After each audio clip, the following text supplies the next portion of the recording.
Disclaimer: I do not own the clips or music shown. These are used for review and entertainment purposes.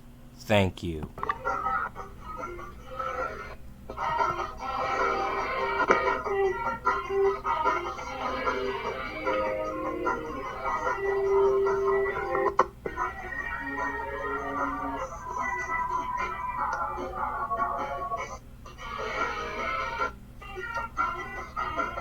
Greetings, Gap House. At Gap House, it's me, Camden, on Channel Camden. Let's talk about some Marvel-related stuff for the 1 millionth time. Iron Man Armored Adventures was a series released around the time the first Iron Man movie came out, off of the success of it. And it's about a teenage Tony Stark. Oh, God! Yes, it doesn't sound that all great idea and concept, but in execution, it's not bad. He also made Rhodey and Pepper teenagers, but almost every other character are adults. But yeah, in concept, why would you make Tony Stark like Spider-Man? He's not Spider-Man. But making older characters younger here doesn't actually sound bad. It can be executed, not a bad idea, with some examples. How not to do. And the show is animated in 3D. And the animation is not that bad, actually. It's not one of the best, but it's fine. But yeah, the Iron Man and Rhodey and Pepper are they're in high school, and they also made Happy Hogan a jock. And Obaya Stane without a beard looks like Lex Luthor. Look at him! And also, the voice actors are good at voicing their characters, especially the main guy voicing Tony Stark. Sounds like something a young Tony Stark voice would sound like. This version of Tony is kinda like Tony Stark, but younger. He still has that big brain of his, and can get a little bit too stubborn and egotistical at times, like normal Tony. But he still cares for others, like normal Tony. And also, I made this tweet about Iron Man Armored Adventures, right? And then the voice actor of Tony Stark in this show replied. My reaction. And also, Mike Pollock has replied. The voice actor of Eggman has replied to my tweets before, and Jason Griffith, and Tara Strong quote retweeted me once. So I guess I'm going places. But yeah, we don't talk about some of the other characters in the show. Rhodey, he's kind of more the person that can talk Tony down and tell him, hey man, you're doing a little too much. Just like normal Rhodey. And Pepper is like a fangirl in this show, which she can get a little bit annoying at times, but overall she's not too bad. And at least she isn't blowing up a house with a candle, naming her child Apple. And Iron Man's armors. Yo, look at his drip, though. Look at his drip. Completely jealous. And also, the villains they have in this show. It has a lot of Iron Man villains, and it's numerous. They have villains such as MODOK, Justin Hammer, Ironmonger, the Mandarin, and they also have Ghost, which is not a woman, a man, like in the comics, and who's kind of a mix of Ghost, ironically, and Taskmaster. No, not this one. That one isn't taken over control by Martin Scorsese's. It's kind of a mix of the two, and it's really cool there. And it can show how many villains Iron Man has. His rogues gallery can be expansive as Batman or Spider-Man. They even mention Spider-Man in the show, though he never shows up. And they also have Doctor Doom, which proves that Doctor Doom fights other villains than just the Fantastic Four. He has fought Spider-Man, Captain America, or the Avengers in general, Iron Man, and he probably fought, I wouldn't be surprised if he fought Howard the Duck. And also, it's very expansive with the Marvel Universe. Well, not as much as Superhero Squad, but it has a lot of characters from the bigger Marvel. It had many characters like the Hulk, Hawkeye, and Black Widow, Jean Grey, and Professor X, and some mentions of Captain America, Daredevil, and Mr. Fantastic. And Spider-Man, like I said earlier.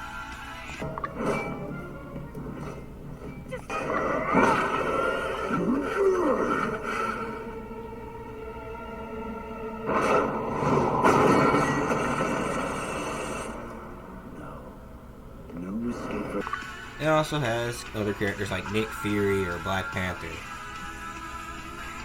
And I do not know why Hawkeye in this show sounds like a surfer dude. Shellhead, but next time, leave the thief into the pros. What the? Also, why do I keep having the vibe that all these cartoons from back in the late 2000s and early 2010s had the same composer? I know I heard it before. They also kinda adapt Armor Wars into the show, which I always wanted Armor Wars to be adapted into the MCU. A man can dream. Wait, what? That's cool. Wait, isn't he dead? Wait, never mind, we got him. But yeah, the arc in the show is actually pretty good. It's probably one of my favorite parts of the show. But yeah, this show is actually good. It can prove that while you hear it in concept, you're just like, what? But it actually, execution actually shows is actually really good. And it shows the rise of Iron Man, how Tony Stark betters himself and becomes a better hero each episode. How we eventually get Rhodey to be War Machine and Pepper to be rescued. And like I said, the character work with Tony is good. Is he as good as Robert Downey Jr.'s Iron Man? No. So did I mention the theme song slaps?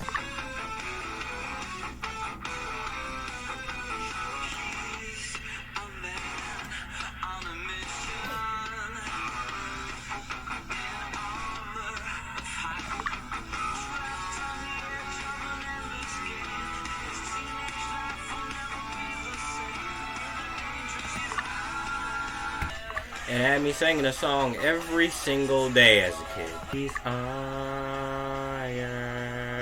Man. And also by the finale, it basically puts together their own Avengers by having all the heroes in the show team up against a big threat. Now I wonder if it got into season 3, we probably would have seen that version of the Avengers. And also, it was part of my childhood, which means childhood talks.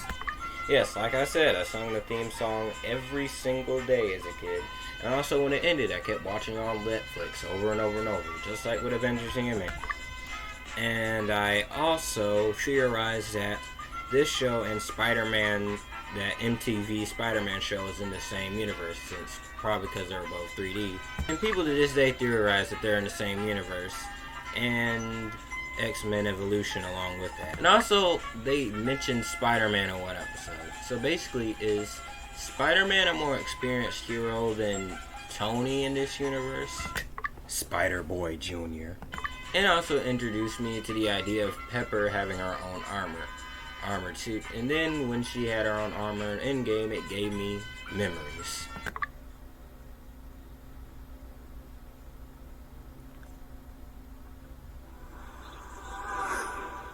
So I guess that ends our segment. Childhood talks or something. And this show also aired on Nickelodeon and Nicktoons. Yeah, deserved an Iron Man and Fairy Odd Parents crossover. But yeah, this is a really big part of my childhood and a really enjoyable show. And it also introduced me to many parts of the Marvel Universe and many concepts and stuff like that. And when they showed up in the MCU, that I just go, wow, and gives me back to memories. Also, talking of Marvel and MCU, you know, after Loki with all those multiverses and timelines, I think this Iron Man is a variant of our main Iron Man. Yo, I can't wait for Teenage Iron Man to pop up through the screen and fight Kang. Yeah, overall, it's a good show. It has good character work and good showing at the larger world of the Marvel Universe. It also shows the great Iron Man's Rogues Gallery and shows the great lore of Iron Man from being a part of the Avengers, though it has multiple members in it. And it's we won't see it as much when animated shows involving characters like Iron Man, Captain America, or Thor. When they have an animated show, it's usually just with the Avengers and not on their own. It can expand upon the movies and you can learn much more about Iron Man. So I give it 9 donuts. Alright guys, thank you for watching. Hope you hit the like button, make a comment, not a mean comment, and subscribe. Also jam to this theme song a little bit.